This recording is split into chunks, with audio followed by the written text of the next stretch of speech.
జ్యేష్ఠ పౌర్ణమి సందర్భంగా పూరి శ్రీక్షేత్రం భక్తులతో నిండిపోయింది. ఉత్తరాఖండ్లోని ముస్సోరీలో మృతి చెందిన టేకి రాధాయ గాయత్రి కుటుంబానికి అండగా ఉంటామని హోంమంత్రి అనిత భరోసా ఇచ్చారు. సీఎం రేవంత్ రెడ్డిపై మాజీ మంత్రి హరీష్ రావు తీవ్ర విమర్శలు గుప్పించారు. జ్యేష్ఠ పౌర్ణమి సందర్భంగా పూరి శ్రీక్షేత్రం భక్తులతో నిండిపోయింది. సోమవారం ఉదయం నుంచి లక్షలాది మంది భక్తులు పూరికి తరలివచ్చారు. ఒడిశా ముఖ్యమంత్రి మోహన్ చరణ్ మాజీ స్వామి సన్నిధిలో ప్రత్యేక పూజలు నిర్వహించారు. అర్చకులు సాంప్రదాయబద్ధంగా వేడుకలను వైభవంగా జరిపారు. దేవాలయ ప్రాంగణం పరిసర ప్రాంతాలు భక్తులతో కిక్కిరిశాయి. కాకినాడ జిల్లాలో తొలి తిరుపతిగా ప్రసిద్ధి చెందిన శ్రీ శృంగార వల్లభ స్వామి దేవస్థానమునకు భక్తులు శ్రీ స్వామివారిని శనివారం సుమారు 15,000 మంది భక్తులు దర్శించుకోవడం జరిగింది. శ్రీ స్వామివారిని ప్రత్యేక పూల అలంకరణ చేశారు. ఈ రోజు ప్రత్యేక దర్శన టికెట్ల ద్వారా 1,39,610, అన్నదాన విరాళాల ద్వారా 58,472 మరియు కేశ ఖండన ద్వారా 5,840, తులాభారం ద్వారా 400, లడ్డు ప్రసాదం ద్వారా 19,410, వెరసి 2,23,732 ఆదాయం సమకూరింది. దేవస్థానం తరపున భక్తులకు ఉదయం పులిహోర ప్రసాదం ఉచితంగా పంపిణీ చేశారు. సుమారు 3,500 మంది భక్తులు అన్న ప్రసాదం స్వీకరించడమైంది. ఈ కార్యక్రమంలో ఆలయ అర్చకులు శ్రీ పెద్దింటి పురుషోత్తమాచార్యులు, శ్రీ పెద్దింటి నారాయణాచార్యులు మరియు ధర్మకర్తల మండల చైర్మన్ శ్రీమతి మొయిళ్ల సంధ్యా కృష్ణమూర్తి మరియు ధర్మకర్తలు గ్రామస్తుల సహకారంతో భక్తులకు అన్ని ఏర్పాట్లు చేసినట్లు ఆలయ కార్యనిర్వహణ అధికారి వడ్డీ శ్రీనివాసరావు తెలిపారు.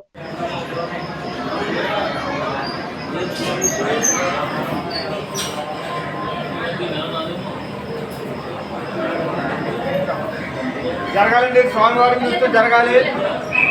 కొబ్బరిగంట పళ్ళు కవర్లను తీసి పెట్టుకోండి అమ్మా. జరగాలండి, స్వామివారిని చూస్తూ జరగాలండి.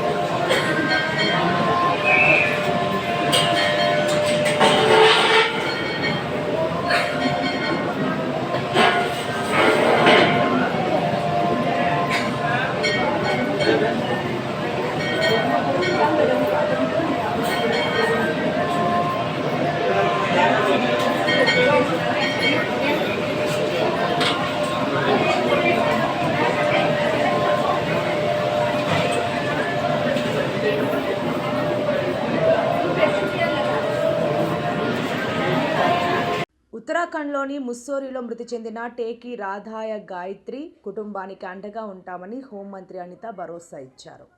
విశాఖ పోలీస్ కాన్ఫరెన్స్ హాల్లో రాధా గాయత్రి తల్లిదండ్రులు సోమవారం హోంమంత్రి అనితను కలిశారు. తమ కుమార్తె మృతికి కారణమైన వారిని శిక్షించాలని కోరారు. ఈ మేరకు హోంమంత్రి అనితకు వారు వినతి పత్రం అందించారు. నిందితులకు శిక్ష పడేలా చూస్తామని హోంమంత్రి హామీ ఇచ్చారు. ఒకసారి చెక్ చేసుకోండి, ఆ డిపార్ట్మెంట్ అక్కడ పోలీస్ డిపార్ట్మెంట్ కోఆర్డినేట్ చేసుకోండి, వాళ్ళకి కావాల్సిన సపోర్ట్ అంతా ఇవ్వండి అని చాలా క్లియర్గా చెప్పండి. ఎస్పెషల్ అదే మీకు ఒకసారి కన్వే చేద్దాము.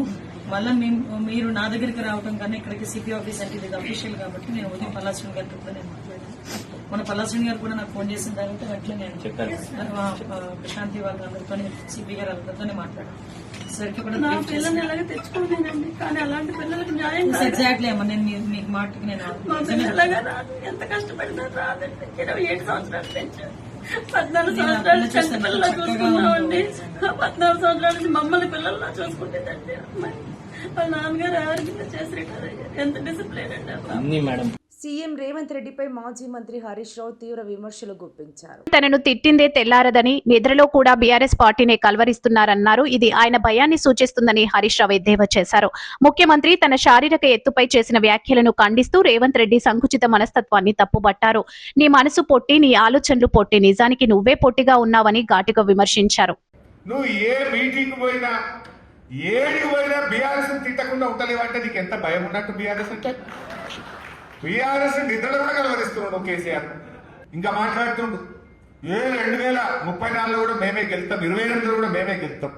2028 నుంచి 34 దాకా వీళ్ళే ఉంటారట. నీకు అంత ధైర్యం ఉంటే దమ్ము ఉంటే అసెంబ్లీకి రద్దు చెయ్యి. అప్పటిదాకా నీకు ఇప్పుడే తెలుసుకున్నప్ప నువ్వు గెలుతానంత దమ్మునే కదా, నువ్వు పనిచేసినట్టు కదా. నిజంగా నువ్వు పనిచేస్తే 2028 దాకా ఎందుకు ఇప్పుడే రాజీనామా చేద్దాం పని అందరం. అసెంబ్లీ రద్దు చేయి, ప్రజలకు కూడా ఇవ్వడేదో ప్రజలు తేల్చి చెప్తారు. ఇప్పుడు నీకు లేదు, నువ్వు మా ఎమ్మెల్యేలను గుంజుకున్నావు కదా, 9 మందినో 10 మందినో, దమ్ముంటే గాలతో రాజీనామా పెట్టి ఎవరు గెలుస్తారో ఇప్పుడు ప్రజలకు పోయి చూసుకుందాంపా. ఇదో అదో ఏదో ఒకటి తెలుసుకుందాంపా. ఊకే నువ్వన్నా నేనన్నా నువ్వు గెలుస్తా ఎందుకు? పోదాంపా, ప్రజలకు ఇప్పుడే పోదాంపా. నీకు అంత నమ్మకం ఉంటే, నువ్వు అంత పనిచేసినోడు అయితే, నీకు ధైర్యం ఉంటే అసెంబ్లీ రద్దు చేసి అసెంబ్లీకి పోదాంపా. ఎందుకంటే వాళ్ళకి శాపం ఉన్నట్టుంది. నిజాలు మాట్లాడితే నెత్తిమల్లి సరిపోతుంది అనేది ఒకటి చూడు, ఎక్కడ సామెత. అట్లా రేవంత్ రెడ్డి అబద్ధాలు తప్ప జీవితంలో నిజాలు మాట్లాడు. ఇవాళ అంటుండు నల్గొండలో రైతు బంధు వేయడం ద్వారా రైతుల కళ్ళల్లో ఆనందం చూస్తున్నాడు రేవంత్ రెడ్డి. సిగ్గుండాలి మాట్లాడేందుకు. నువ్వు రైతు బంధు వేసినావు అసలు? ఈ యాసంగిలో రైతు బంధు పడ్డది అసలు? మొన్న మా నంగుండూరుకు, మా నానబెట్టకు, మన సిద్దిపేటకు వచ్చి నువ్వు 45 రోజుల్లో రైతు బంధు వేస్తా అని చెప్పి 90 రోజులైనా రైతు బంధు అయ్యేది దద్దమ్మ ముఖ్యమంత్రివి, ఫెయిల్యూర్ సీఎం నువ్వు. ఈ రైతు బంధు ఎగబెట్టి ఇంకా సిగ్గు లేకుండా నేనేసిన రైతు భరోసా రైతుల కళ్ళల్లో ఆనందం వెలుతురు చూస్తున్నట్టయినా రాయన ఊర్లకు రా, గన్మెన్లు లేకుండా, పోలీసు వాళ్ళు లేకుండా. పోరాందా నువ్వు వచ్చిన నార్మెట్టకే రా. ఆ ఊళ్ళో రుణమాఫీ ఎంతమందికి అయిందో, రైతు బంధుకి ఎంతమందికి కాలేదో, రైతుల కళ్ళల్లో ఆనందం ఉన్నదో దుఃఖం ఉన్నదో ఆ రైతుల మధ్యనే రచ్చబండ కడ కూర్చొని మాట్లాడదాం రా రేవంత్ రెడ్డి అని. నువ్వు 3 సార్లు రైతు బంధు ఎక్కొట్టావు. నువ్వు ఆనాడేమో ఈ సిపాయి ఏమంటుండే, కేసీఆర్ నువ్వు 2 సార్లు రైతు బంధు ఇస్తున్నావు, కొంతమంది రైతులు 3 పంటలు పండిస్తున్నావు, 3 సార్లు రైతు బంధు వేయాలని మాట్లాడినా ఈ సిపాయి ఇప్పటికీ 3 రైతు బంధులు ఎక్కొట్టిండు. ఒక వానకాలం మొత్తానికే ఎక్కొట్టిండు. ఒక యాసంగి 3 ఎకరాలు వేసిండు, మొన్న యాసంగి 2 ఎకరాలు వేసిండు. మొత్తం లెక్క తీస్తే ఈ రేవంత్ రెడ్డి రైతు బంధు మీద పడ్డ బాకీ 29,000 కోట్ల రూపాయలు ఇలా రాష్ట్ర రైతులకు బాకీ పడ్డము. 29,000 కోట్ల రైతు బంధు ఎగ్గొట్టి ఇంకా సిగ్గు లేకుండా నల్గొండలో నేను వేసిన రైతు భరోసాతో రైతు కళ్ళల్లో ఆనందమట. నువ్వు రైతు బంధు ఎగ్గొట్టినో ఇంకా సిగ్గు లేకుండా నేనేదో రైతు బంధు వేసినా దానికి ఆనందం వచ్చింది అని మాట్లాడుతున్నాడు. మాట్లాడదామా? ఏడో మాట్లాడదాం? అసెంబ్లీలో మాట్లాడదామా? పెట్టు అసెంబ్లీలో, దమ్ముంటే చర్చ పెట్టు అసెంబ్లీలో. రైతు బంధు వేసినావా, ఎగ్గొట్టినావా, ఏ పంటకి ఎంత ఎగ్గొట్టినావో నేను చెప్పడానికి సిద్ధం ఉన్నా. రైతు బీమా ఎగ్గొట్టినావు, రైతు బంధు ఎగ్గొట్టినావు, రైతులకు ఎరువులు ఇచ్చే తెలివి లేదు, పంట కొనే చేతగాని దద్దమ్మవు నువ్వు. రైతుల కళ్ళల్లో ఆనందం. ఈయన చెప్తుడు 80 లక్షల మెట్రిక్ టన్నుల వడ్లు కొన్నా. నీ ముఖానికి నువ్వు 80 కొన్నావు.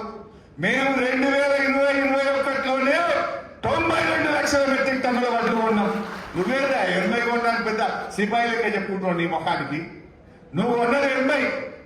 2020-21లోనే 92 లక్షల మెట్రిక్ టన్నులు కొని రైతుల కళ్ళల్లో ఆనందాన్ని నింపింది బీఆర్ఎస్ పార్టీ. నువ్వు ఆగంబట్టి తడిసిపోయి ఎండిపోయి ఎండకేండి వానకు తడిసి చెదలు బట్టి సంచులు లేక దాదాపు 40-50 రోజులు పడిగాపులు కాసి రైతుల కళ్ళల్లో కన్నీళ్లు పెట్టిన నువ్వు సిగ్గు లేకుండా ఇంకా రైతు బంధు చేసినా వడ్లు కొన్నా అని మాట్లాడతావు. నీ ముఖానికి క్షమాపణ చెప్పాలి నువ్వు. రాష్ట్ర రైతాంగానికి రైతు బంధు ఎగబెట్టినందుకు, దేవుడి మీద ఒట్టు పెట్టి రుణమాఫీ చేయనందుకు, రైతు బీమా ఆపేసినందుకు, వడ్లు కొనినందుకు, పంటల బీమా ఇయ్యనందుకు, వడగళ్ల వాన రాళ్లు పడి తుఫానుతో నష్టపోయిన రైతులకు ఇస్తానన్న 10,000 ఇయ్యనందుకు చెంపలేసుకొని క్షమాపణ చెప్పాలి రేవంత్ రెడ్డి. ఇంకా సిగ్గు లేకుండా రైతుల కళ్ళల్లో నేనేందో ఆనందం చూసినా అని మాట్లాడుతున్నాను నీ ముఖానికి. ఏ రైతులు నేను అంతడా? ఇలా ప్రతి రైతు కేసీఆర్ తలుచుకుంటున్నాడు.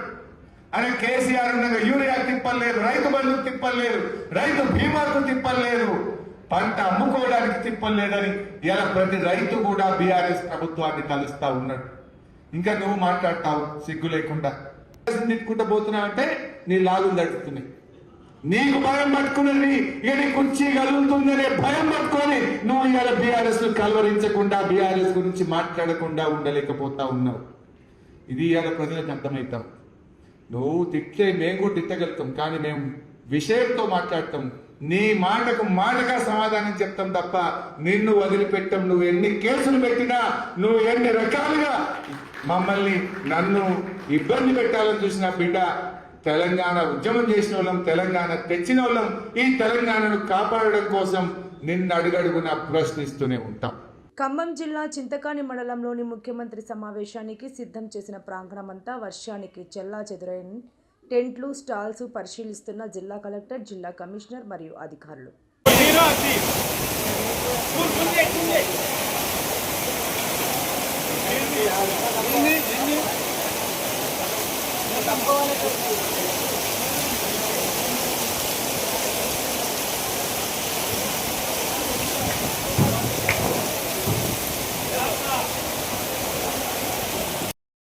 హైదరాబాద్ టు విజయవాడ నేషనల్ హైవేపై భారీగా ట్రాఫిక్. చిట్యాల మండలం గుండ్రాంపల్లి వద్ద టైర్ పేలి డివైడర్ను బోల్తా పడ్డ కారు.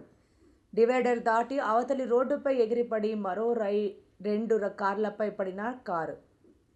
వరుసగా 3 కార్లు బోల్తా పడటంతో హైవేపై ఫుల్ ట్రాఫిక్ జామ్. ప్రమాదంలో సుమారు 8 మంది తీవ్ర గాయాలు. క్షతగాత్రులను చోటుప్పల్ ప్రభుత్వ ఆసుపత్రికి తరలింపు. కొంచెం సైడ్ కందామబ్బా. కొంచెం strong physical strong please. Physical strong అదొచ్చి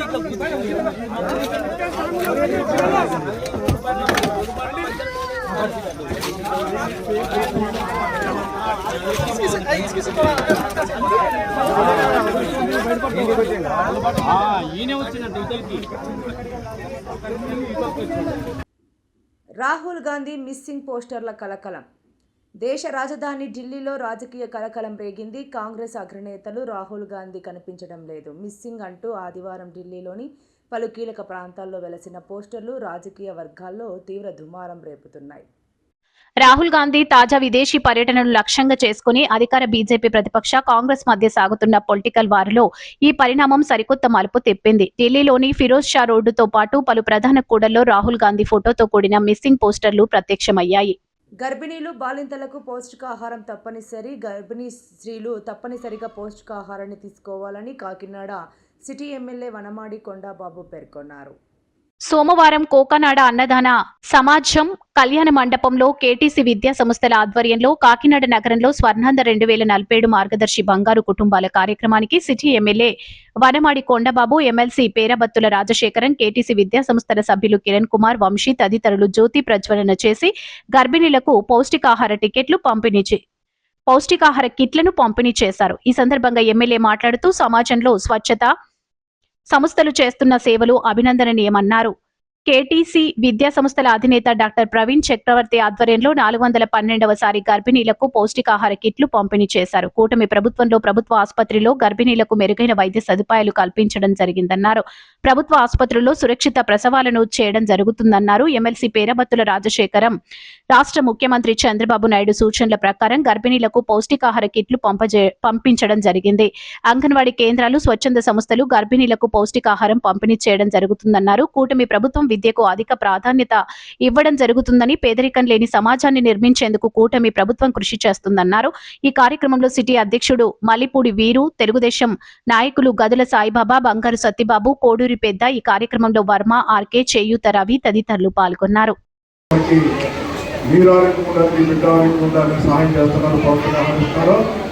వారందరూ కూడా మీ అందరి తరఫున భగవంతుడు వారికి ఆయురారోగ్యం ఇచ్చి చల్లగా చూడాలని కూడా మనం ఆశీర్వదించాలని కూడా సందర్భంగా చెప్తున్నాం. అదేవిధంగా మీరందరూ కూడా 12 బిడ్డలు కనాలి, మీరందరూ ఆరోగ్యం ఉండాలి. 1-2 విషయాలు మీ అందరూ కూడా, ఇందులో మీరు ప్రభుత్వ ఆసుపత్రిలో చూపించకుండా చేయలేదండి. గవర్నమెంట్ హాస్పిటల్లో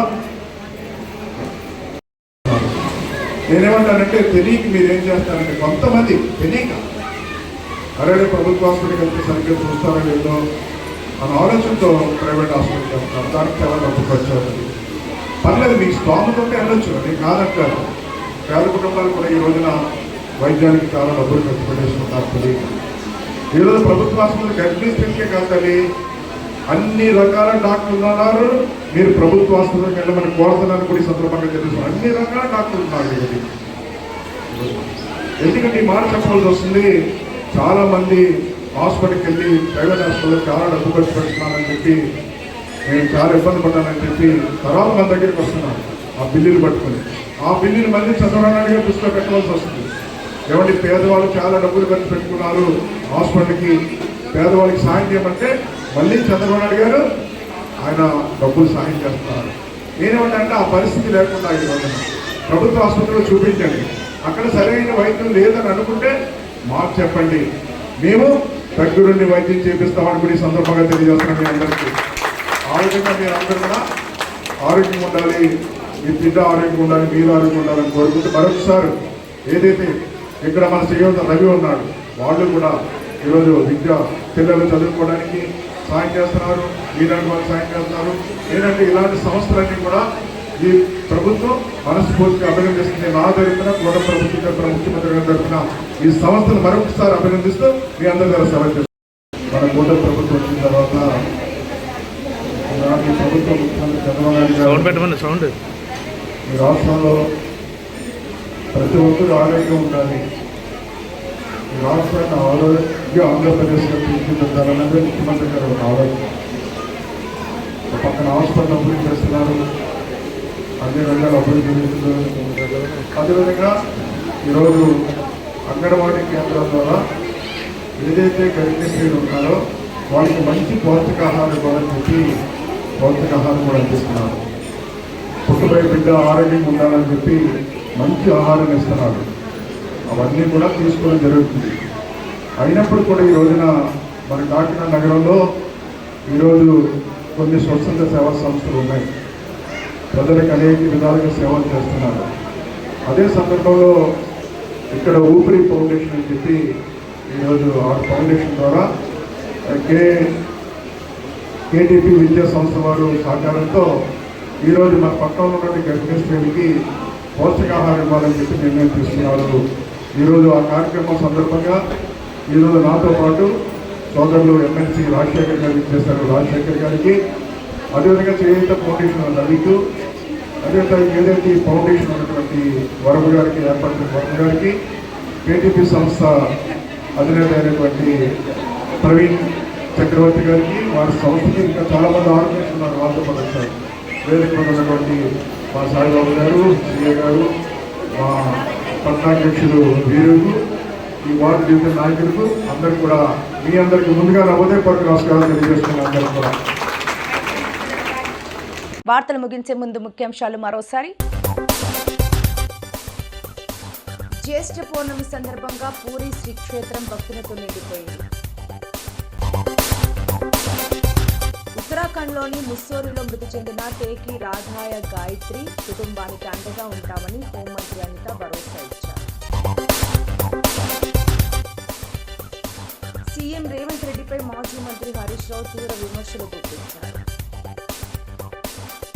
ఈ వార్తలు ఇంతటితో సమాప్తం. నమస్కారం.